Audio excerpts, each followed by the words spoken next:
Si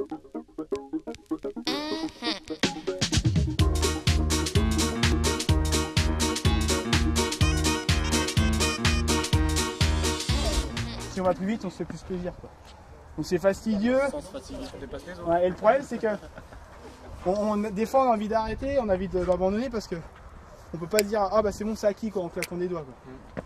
Ça prend du temps, quoi, pour être acquis. Et du coup, eh ben, pour l'acquérir, eh ben, faut le répéter, quoi. C'est pour ça que je disais il valait mieux répéter plusieurs fois des petites sessions que d'en faire une fois et se dire oh non c'est bon, j'ai pris zéro plaisir, c'était trop dur, je le referai.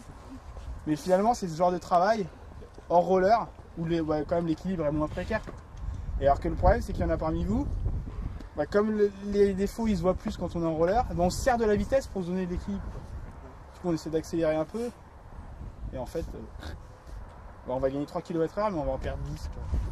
Alors qu'on aurait pu en gagner du coup, au lieu d'en gagner 10 on en gagne 3 parce que tout ce qu'on aura fait pour compenser nos défauts, ça va limiter de la progression qu'on aurait pu potentiellement avoir si on avait eu un geste qui est posé.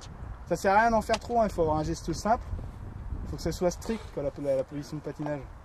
C'est propre ou ça ne l'est pas, quoi. Il n'y a pas de position à moitié propre. C'est-à-dire qu'à partir du moment où elle n'est pas bonne, elle est forcément mauvaise. Mais c'est vrai en plus. Comment? C'est un proverbe chinois qui a traversé millénaires. Ouais, je sais pas, mais c'est vrai en plus. Et encore, nous, on a de la chance en roller, ça se voit moins, comme les gens qui font du short track par exemple, c'est où c'est bon ou mauvais. Et nous, c'est ce qu'il faut essayer de se dire. Parce que si on se dit, on se contente de ce qu'on fait, ouais, c'est pas mal. Ouais, c'est pas mal, mais ça pourrait être largement mieux. Donc, bon, après, faut pas non plus se focaliser sur un truc, comme je disais tout à l'heure, si on se focalise sur une partie de la technique, on délaisse tout le reste. Et puis finalement, délaisser tout le reste, on va progresser sur un point. Mais bon, comme on n'aura pas progressé sur le reste, le gain il va être limité, quoi. Alors que si on essaie de progresser sur tous les compartiments de la technique, c'est dans l'ensemble global qui va progresser. Et du coup, ça fait un effet de synergie, quoi. C'est-à-dire que si on progresse dans tous les compartiments, on progresse d'autant plus globalement. Mais il ne faut surtout pas oublier la notion de plaisir.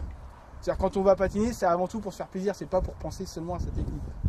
Il y a un moment aussi où on se dit, bon, c'est bon, j'ai fait une demi-heure technique, là ça me saoule, maintenant je veux avancer. Ça fait aussi partie du jeu.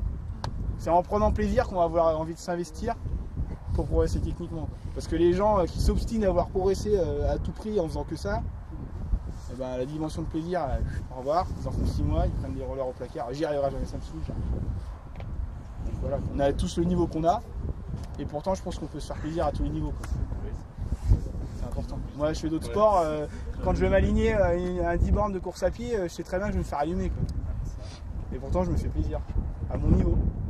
Et pourtant je cours comme une enclume, mais j'essaie de progresser tout en me disant, ah putain, il faut quand même que j'essaie de bouffer devant, quoi. J'essaie de m'appliquer, mais au bout d'un moment, il reste 2 km là, on s'applique plus, on essaie d'aller vite.